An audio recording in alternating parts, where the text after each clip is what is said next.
स्वागत है दोस्तों आप सभी का आज का एक और नया वीडियो में, जो आपका हिंदी का वीडियो होने वाला है। और यह बहुत महत्वपूर्ण वीडियो है कि आपके बोर्ड एग्जाम 2023 के लिए, क्योंकि आप यदि क्लास 10th के विद्यार्थी है और 2023 में बोर्ड एग्जाम है तो इस वीडियो को शुरू से अंत तक जरूर देखिए, क्योंकि इस वीडियो में हम बिल्कुल ओरिजिनल पेपर लेकर आए हैं हिंदी का, जिसमें वो वस्तुनिष्ठ प्रश्न हम 50 प्रश्न बताएंगे जो आपके सीधे बोर्ड परीक्षा 2023 में पूछे जाएंगे। तो उससे पहले एक छोटा सा जानकारी है जो आपको मैं देना चाहता हूँ कि आपके बोर्ड परीक्षा में कुल प्रश्नों की संख्या 106 होगी, जिसमें से आपको पता ही होगा कि किस प्रकार से प्रश्न पूछे जाते हैं। ठीक है, अगर आपको पता नहीं है तो बिल्कुल हम निश्चित रूप से इसका भी वीडियो बना दिए हैं चैनल पे, आप जाकर देख लीजिएगा। इसके लिए आपको 3 घंटे 15 मिनट का समय दिया जाएगा, तो ज़्यादा जानकारी देने की जरूरत नहीं है क्योंकि आप ऑलरेडी इस चीज़ को जान चुके हैं। ठीक है, निर्देश क्या होता है वो भी आप जान रहे हैं, नहीं जानते हैं तो बिल्कुल आप पढ़ लीजिएगा बोर्ड एग्जाम से पहले। उससे पहले बता दें आपको, जब भी क्वेश्चन पेपर मिलेगा तो खंड अ से वस्तुनिष्ठ प्रश्न आएगा, जिसमें से 1 से 100 वस्तुनिष्ठ प्रश्न पूछा जाएगा। उसमें से किन्हीं 50 वस्तुनिष्ठ प्रश्नों को आपको उत्तर देना है।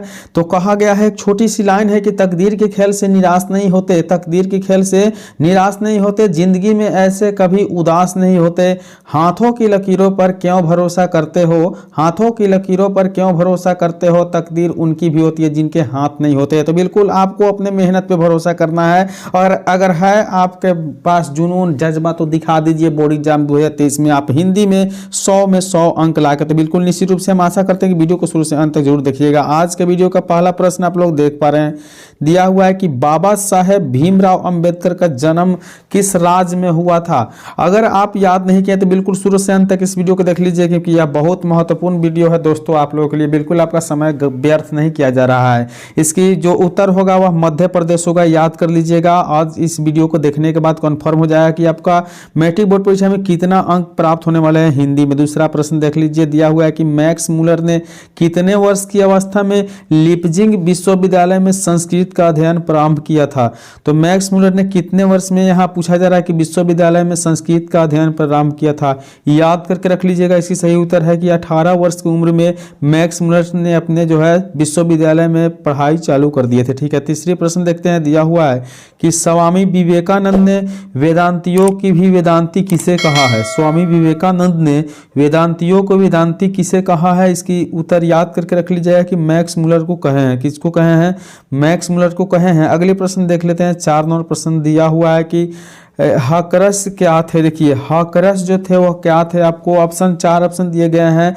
ज्योतिषचार्य थे कि खगोल वैज्ञानिक थे, या भूगर्भ शास्त्री, या वनस्पति वैज्ञानिक। बिल्कुल इसमें से 4 ऑप्शन में क्या सही है डिसाइड कर लीजिए। तो वनस्पति विज्ञान जो है बिल्कुल आपका सही है, वनस्पति वैज्ञानिक जो है हारकस थे। ठीक है, चलिए अगले प्रश्न देख लेते हैं। दिया हुआ है 5वीं नंबर प्रश्न की आलोक पर्व शीर्षक निबंध संग्रह किसकी रचना है। बिल्कुल इंपॉर्टेंट प्रश्न है दोस्तों इस वीडियो में, इस वीडियो को बिल्कुल मिस नहीं कीजिएगा। 5 से 10 मिनट के वीडियो है जो आपके बोर्ड एग्जाम में अच्छे अंक दिला सकते हैं। तो याद करके रख लेना है कि आलोक पर्व शीर्षक का निबंध संग्रह जो है आपका हजारी प्रसाद द्विवेदी जी की रचना है। किनकी रचना है? हजारी प्रसाद द्विवेदी जी की रचना है। 6 नंबर प्रश्न देख लेते हैं, दिया हुआ है बहुत ही शानदार प्रश्न है, आदमी के नाखून क्यों बढ़ते हैं। यह प्रश्न लेखक से किसने किया था? आदमी के नाखून जो है क्यों बढ़ते हैं, प्रश्न लेखक से किसने किया था, याद करके रख लीजिएगा। छोटी लड़की ने किया था। किसने किया था? छोटी लड़की ने किया था। अगली प्रश्न देख लेते हैं, दिया हुआ है कि सहजात वृत्ति किनका नाम है। देखिए सहजात वृत्ति है जो किनका नाम है, पहचानी स्मृतियों का है कि भूली स्मृतियों का है कि अनजानी स्मृतियों का कि पुरानी स्मृतियों का। याद करके रखिए कि सहजात वृत्ति जो है आपको बता दे तो वह अनजानी स्मृतियों का है। किसका है? अनजानी स्मृतियों का है। एक एक प्रश्न महत्वपूर्ण होने वाला है। हम आपसे बार बार रिक्वेस्ट कर रहे हैं कि वीडियो को शुरू से अंत तक जरूर देख लीजिएगा। चैनल पे पहली बार है तो वीडियो को लाइक करके शेयर दोस्तों के साथ जरूर कीजिएगा, और चैनल को सब्सक्राइब नहीं करना भूलिए, क्योंकि इस चैनल के माध्यम के द्वारा आपके बोर्ड एग्जाम जो होते हैं इसमें अच्छे अच्छे प्रश्न आने वाले हैं। देखिए 8वें नंबर प्रश्न है कि विजयनगर के शीर्षक के काल में किस लिपि में है। किस लिपि में है लेख जो है, विजयनगर के शासकों के लेख किस लिपि में दिया गया है। 8 नंबर प्रश्न पूछा जा रहा है। इसकी सही उत्तर याद करके रखिएगा कि नंदी नागरी लिपि में जो है विजयनगर के शासकों के लेख लिपि हुआ था। चलिए अगली प्रश्न देख लेते हैं। 9 नंबर प्रश्न दिया हुआ है कि परमार शासक भोज कहाँ के रहने वाले थे। परमार शासक भोज जी थे वह कहाँ के रहने वाले थे, याद करके रख लीजिएगा। इसकी सही जो उत्तर हो जाएगा धारा नगरी के रहने वाले हैं। कहाँ के, धारा नगरी के। अगली प्रश्न देख लेते हैं। 10 नंबर प्रश्न दिया हुआ है कि बहादुर कितने वर्ष का था, याद करके रखना कि बहादुर कितने वर्ष का था। बिल्कुल 12 से 13 वर्ष का था। कितने वर्ष का बहादुर था, तो 12 से 13 वर्ष का था। बहुत ही झकास शानदार वीडियो आप लोग निश्चित रूप से देख पा रहे हैं और इस वीडियो को शुरू से अंत तक देखिएगा, हम यही कहना चाहते हैं। चलिए अगली प्रश्न देख लेते हैं। दिया हुआ है कि सामाजिक विकास क्रम में सामांती सभ्यता की अपेक्षा किस सभ्यता को अधिक प्रगतिशील कहा जा सकता है। इसकी सही उत्तर हो जाएगा, याद करके रख लीजिएगा कि पूंजीवादी जो सभ्यता है उसे हम कह सकते हैं कि आर्थिक प्रगतिशील की सभ्यता है। चलिए अगली प्रश्न दिया हुआ है कि मनुष्य और परिस्थिति का संबंध क्या है। मनुष्य और परिस्थिति का संबंध क्या है, देखिए ऑप्शन दिया हुआ है सापेक्ष दिया हुआ है, निरपेक्ष और मित्रवत और द्वंद्वात्मक दिया हुआ है।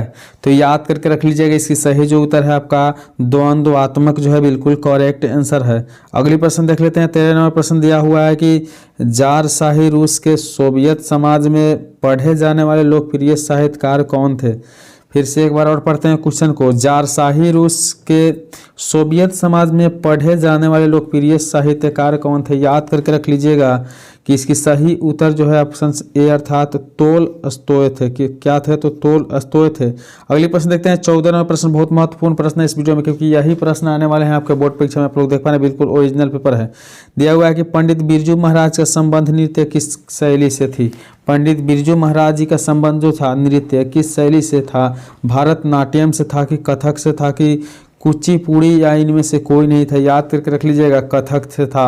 अगली प्रश्न देखते हैं। 15 नंबर प्रश्न दिया हुआ है कि जब दिल्ली में हिंदू मुस्लिम दंगे होने लगे तो डर के मारे बिरजू महाराज और उनकी अम्मा कहाँ चले गए थे। तो बिरजू महाराज और उनकी अम्मा जो थे आपको बता दें तो वह लखनऊ चले गए थे। कहाँ चले गए थे, लखनऊ चले गए थे, याद करके रखिएगा। 16 नंबर प्रश्न देख लेते हैं। दिया हुआ है कि जब बिरजू महाराज के बाबूजी की मृत्यु हुई तब बिरजू महाराज कितने साल के थे।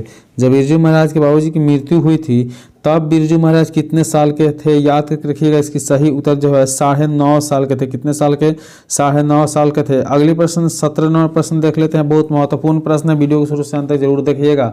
चैनल पे पहली बार है तो बिल्कुल सब्सक्राइब कर लीजिएगा। दिया हुआ है कि आविन्यो क्या है, तो आविन्यो जो है याद करके रख लीजिएगा एक ईसाई का मठ होता है आविन्यो। चलिए अगली प्रश्न देखते हैं। दिया हुआ है 18 नंबर प्रश्न की मछली शीर्षक कहानी किस कहानी से संकलन से ली गई है। मछली शीर्षक कहानी किस कहानी संकलन से ली गई है, तो इसकी जो सही उत्तर हो जाएगा हम लोग देखेंगे पेड़ पर कमरा। क्या है, पेड़ पे कमरा जो है बिल्कुल आपका सही उत्तर है। अगले प्रश्न देख लेते हैं। 19 नंबर प्रश्न दिया हुआ है कि संतु भीगने से बचने के लिए कहाँ खड़ा हो गया था। संतु जो है भीगने से बचने के लिए कहाँ खड़ा हो गया था, याद करके रख लीजिएगा। इसकी सही उत्तर जो है ऑप्शन सी अर्थात मकान के नीचे खड़ा हो गया था। कहाँ खड़ा हुआ था, मकान के नीचे।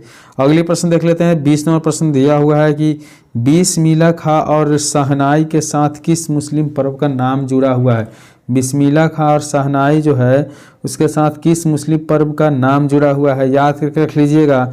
मुहर्रम जो है मुहर्रम जो है पर्व से बिस्मिल्लाह खां और शहनाई के साथ जो है नाम जुड़ा हुआ है। अगली प्रश्न देखते हैं। 21 नंबर प्रश्न दिया हुआ है कि आ जोड़ ई दीर्घ है। आ ई और दीर्घ क्या है, तो याद करके रख लीजिएगा। इसकी सही उत्तर आपको हो जाना चाहिए ऑप्शन ए बिल्कुल करेक्ट है, अर्थात दीर्घ स्वर होता है। कौन सा होता है, दीर्घ स्वर होता है।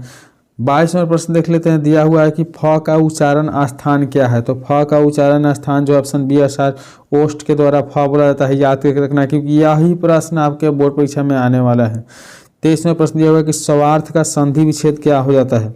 स्वार्थ का जो संधि विच्छेद है याद करके रखिएगा, स्व जो अर्थ जो होता है स्वार्थ का संधि विच्छेद होता है। अगली प्रश्न देख लेते हैं। 24 नंबर प्रश्न दिया हुआ है कि निम्न में कौन सूद है। निम्न में कौन सूद है, यहाँ दिया हुआ है कि यश लाभ समवरण सदोपदेश और स्वयंवर। क्या है, स्वयंवर। स्वयंवर जो है यही लग रहा है कि बिल्कुल सही उत्तर है, तो याद करके रख लीजिएगा कि 24 का डी ऑप्शन बिल्कुल सही है। अगली प्रश्न देख लेते हैं। 25 नंबर प्रश्न दिया हुआ है कि सिपाही विद्रोह शब्द कौन सी संज्ञा है। सिपाही विद्रोह जो है कौन सी संज्ञा है, तो याद करके रखना है। इस वीडियो को देख लेने के बाद पूरी प्रश्न को कंप्लीट कर लेना है, 25 का जो सही उत्तर है ऑप्शन बी हो जाएगा जातिवाचक। क्या सिपाही विद्रोह बिल्कुल आपको जातिवाचक संज्ञा है। अगले प्रश्न देख लेते हैं। दिया हुआ है 26 नंबर प्रश्न की पिजड़ा शब्द है, पिजड़ा कैसा शब्द है, याद करके रखना है। एक प्रश्न की इसकी सही उत्तर जो है तत्सम शब्द जो है आपका पीड़ा होता है। अगले प्रश्न देख लेते हैं। 27 नंबर प्रश्न दिया हुआ है कि तन्य का स्त्रीलिंग रूप क्या है, तन्य के स्त्रीलिंग रूप क्या है, याद करके रखिएगा। इसकी सही उत्तर ऑप्शन सी हो जाएगा, यहाँ तन्या हो जाएगा। क्या हो जाएगा, तन्या बिल्कुल करेक्ट आंसर है। अगले प्रश्न देख लेते हैं। दिया हुआ है कि अकाल शब्द कौन लिंग है, अकाल जो शब्द है वह कौन लिंग होता है। इसकी सही उत्तर क्या होना चाहिए, तो 28 की जो सही उत्तर है ऑप्शन बी अर्थात पुल्लिंग। अकाल शब्द जो है पुल्लिंग शब्द है। अगले प्रश्न देखते हैं। 29 नंबर प्रश्न दिया हुआ है को के लिए किस कारक का विभक्ति चिन्ह है। को के लिए जो है आपको बता देते इसकी सही उत्तर जो हो जाएगा ऑप्शन सी अर्थात संप्रदान। क्या संप्रदान जो है को के लिए कारक चिन्ह होते हैं विभक्ति का। अगले प्रश्न देख लेते हैं। 30 नंबर प्रश्न दिया हुआ है कि शिकारी ने बाघ मारा किस कारक का उदाहरण है। शिकारी ने बाघ मारा किस कारक का उदाहरण है, याद करके रखिएगा, कर्म कारक का उदाहरण है। तो निश्चित रूप से हम इस वीडियो में 1 से 30 प्रश्न ही बता पाए हैं, क्योंकि वीडियो ज़्यादा बड़ी हो जाती है तो आप लोग नहीं देख पाते हैं। तो निश्चित रूप से अगर इससे आगे के प्रश्न देखना चाहते हैं तो कमेंट कर दीजिएगा और कमेंट करके बता सकते हैं। और एक प्यारा सा लाइक कर दीजिए और चैनल पर नया तो सब्सक्राइब करके दोस्तों के साथ शेयर कर दीजिए। मिलते हैं अगले वीडियो में, तब तक के लिए बाय।